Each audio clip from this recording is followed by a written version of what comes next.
दोस्तों, राजा के मन में 3 सवाल थे। ये सवाल वही हैं जिनके उत्तर हम भी अक्सर तलाशते रहते हैं। तो सुनते हैं टॉल्स्टॉय की कहानी 3 सवाल और देखते हैं वे सवाल कौन से थे और उनके जवाब क्या हैं। एक था राजा, बहुत समझदार और धन का पक्का। वह जो सोचता उसका हल ढूंढ कर ही चैन लेता। किसी भी काम में अपनी हार उसे बहुत अखरती। वह सोचता क्या उपाय किया जाए जिससे वह कभी हारे ही ना। वह हमेशा यही सोचता कि ऐसा क्या किया जाए जिससे उसकी कभी भी हार ना हो। एक दिन उसके मन में 3 सवाल उठे। पहला सवाल था, किसी काम को करने का सही समय कौन सा होता। दूसरा सवाल था, किसकी बात सुननी चाहिए और किसकी नहीं।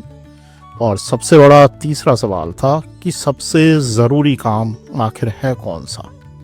अपने इन तीनों सवालों का जवाब पाने के लिए राजा ने अपने राज्य में डुगडुगी पिटवाई।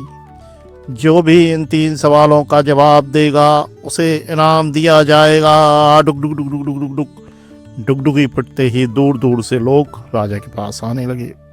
पहले सवाल के जवाब में कुछ लोगों ने कहा, किसी काम को शुरू करने से पहले सोच लेना चाहिए कि काम कितने दिन या महीने में पूरा होगा।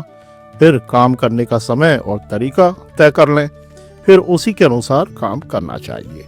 सही समय पर काम पूरा करने का यही एकमात्र सही तरीका है।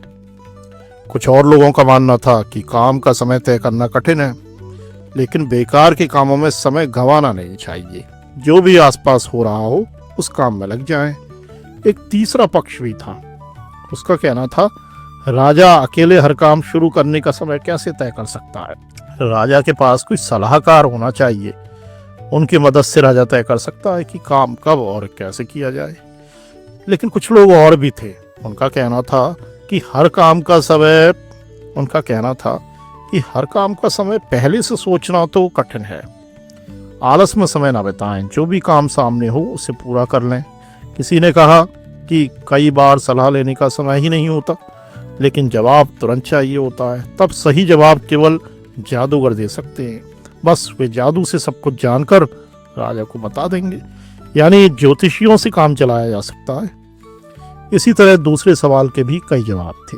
कुछ लोगों का कहना था, राजा के लिए सलाहकार बहुत ज़रूरी होते हैं। कुछ पुजारी और कुछ वैद्य को ज़रूरी बता रहे थे। किसी ने राजा के लिए सबसे अधिक आवश्यक सैनिकों को माना।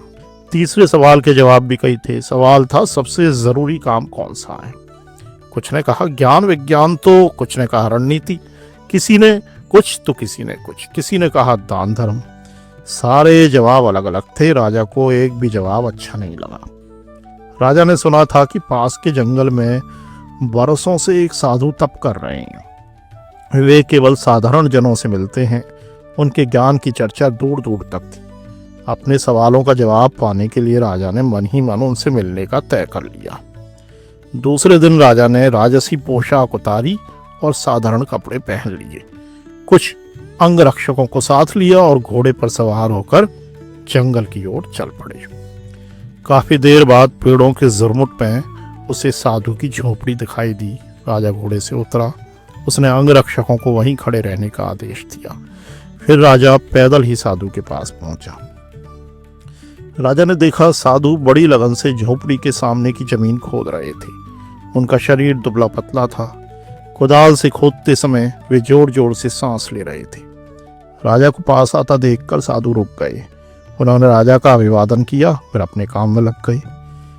राजा बोला, मैं आपके पास कुछ सवालों के जवाब पाने की आशा से आया हूँ। मेरा पहला सवाल यह है कि किसी काम की शुरुआत करने के लिए सबसे सही समय कौन सा है। दूसरा, मुझे किन लोगों की ज़रूरत सबसे ज़्यादा होगी, यानी सबसे महत्वपूर्ण कौन है। मुझे किन पर ध्यान ज़्यादा देना चाहिए। और तीसरा सवाल ये है कि ये कैसे पता लगे कि सबसे अधिक ज़रूरी काम आखिर है क्या। मुझे सबसे पहले क्या करना चाहिए। सवाल सुनकर भी साधु ने कोई जवाब नहीं दिया और अपने काम में लगे रहे। राजा कुछ देर चुपचाप खड़ा देखता रहा। साधु कुदाल चलाते, मिट्टी हटाते और हाँफ उठते। ये देख राजा का मन पसीज उठा। बोले, आप कुदाल मुझे दे दीजिए, कुछ देर मैं खोद दूं। साधु ने चुपचाप कुदाल उन्हें थमा दी। खुद जमीन पर एक तरफ बैठ गए। 1 घंटा हुआ, दूसरा हुआ। राजा खोदता रहा। सूरज पेड़ों के पीछे छिपने लगा। तब कुदाल एक तरफ रखकर राजा साधु से बोला, मैं आपके पास 3 सवाल लेकर आया हूँ। आपने मेरे सवालों का जवाब नहीं दिया। यदि आप मेरे एक भी सवाल का जवाब नहीं जानते तो बता दें, मैं लौट जाऊंगा। इतना सुनकर भी साधु चुप रहे। तभी किसी के दौड़कर आने की आवाज सुनाई दी। साधु ने कहा, आओ देखते हैं कौन आया है।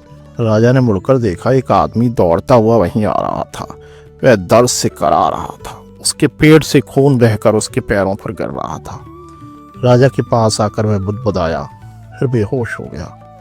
राजा और साधु ने मिलकर उसे जमीन पर लेटाया, उसके कपड़े ढीले किए। उसके पेट में बहुत बड़ा घाव था। राजा ने उसका घाव धोकर पट्टी की, पर वह पट्टी खून से भर गई। राजा ने फिर से खून साफ किया, दूसरी पट्टी बांधी। 2-3 बार पट्टियां बदली, तब कहीं खून बहना बंद हुआ। उस आदमी को होश आया तो उसने पानी मांगा। राजा ने ताज़ा पानी लाकर उसे पिलाया। शाम ढलाई थी, ठंडी हवा चल रही थी। बाहर लेटा हुआ आदमी ठंड से कांप उठा। राजा और साधु ने मिलकर उसे झोपड़ी के भीतर सुलाया। वह आंखें बंद किए चुपचाप बिस्तर पर लेटा रहा। वह सब करते करते राजा बहुत थक गया था। देरी पर बैठते ही वह गहरी नींद में सो गया। दूसरे दिन सुबह उसकी आंख खुली। उसे समझ न आया कि वह कहाँ है। सामने लेटा हुआ यह बीमार आदमी कौन है। वह उसे एकटक देखता रहा। धीमी कमजोर आवाज में उस आदमी ने राजा से कहा, मुझे माफ कर दीजिए। राजा पहले तो अचकचाया, फिर बोला, पर मैं तो तुम्हें नहीं जानता। तुम मुझसे माफी क्यों मांग रहे हो? आप मुझे नहीं जानते, मैं आपको जानता हूँ। मैं असल में आपका दुश्मन हूँ। आपने मेरे भाई को फांसी की सजा सुनाई थी, उसकी संपत्ति जब्त कर ली थी और मैंने तभी बदला लेने की कसम खाई थी। मुझे मालूम हुआ आप साधु के पास अकेले गए हैं, तो मैंने सोचा जब आप वापस लौटेंगे तब मैं आपकी हत्या कर दूंगा। लेकिन पूरा दिन बीतने पर भी आप नहीं लौटे। तब मैं आपको खोजता हुआ इसी तरफ आ रहा था कि आपके सैनिकों ने मुझे पहचान लिया। उन्होंने मुझे मारने की कोशिश की, पर मैं बच गया। अगर आपने मेरी मरहम पट्टी न की होती तो मैं मर ही गया होता। आपने मेरी जान बचाई है। अगर मैं जीवित बचा और आपने चाहा तो जीवन भर मैं आपकी सेवा करूंगा और अपने बेटों से भी यही कहूंगा। बस मुझे आप क्षमा कर दीजिए। सारी बात सुनकर राजा बहुत खुश हुआ। उसने सपने में भी नहीं सोचा था कि शत्रु इतनी आसानी से मित्र बन सकता है। राजा ने उसे माफ कर दिया। उसे विश्वास दिलाया कि लौटकर वह उसकी देखभाल का पूरा इंतजाम करेगा। राजा झोपड़ी से बाहर आया, साधु के पास जाकर बोला, मैं अंतिम बार आपसे अपने सवालों का हल मांग रहा हूँ। साधु घुटनों के बल बैठे उन क्यारियों में बीज बो रहे थे जिन्हें कल तैयार किया था। साधु ने सिर उठाकर राजा से कहा, राजन, तुम्हें तुम्हारे सवालों के जवाब मिल चुके हैं। राजा हैरान हुआ। उसने कहा, मैं समझा नहीं। साधु बोले, क्या तुम्हें मालूम नहीं? तुम अभी समझे नहीं? अगर कल तुम्हारे मन में मेरे लिए दया न आई होती तो तुम चले गए होते। तुमने क्यारियां तैयार ना की होती और राह में ये आदमी तुम पर हमला करता। मेरे पास ना रुकने के लिए तुम पछताती। जब तुम क्यारियां तैयार कर रहे थे वही सबसे सही समय था और तब सबसे महत्व का आदमी मैं था। उस समय मेरा काम ही सबसे जरूरी काम था। और जब वह आदमी दौड़कर हमारे पास आया और हमने उसकी मरहम पट्टी की तो वही सबसे सही समय था। अगर तुम उसकी मरहम पट्टी ना करते तो वह मर गया होता। इसलिए उस समय वही सबसे महत्व का आदमी था। तुमने उसके लिए जो भी किया उस समय वही तुम्हारा सबसे ज़रूरी काम था। हमेशा याद रखना, सबसे सही समय वही होता है जब हमारे पास किसी भी तरह की शक्ति होती है और सबसे महत्व का आदमी वह होता है जिसके साथ हम होते हैं।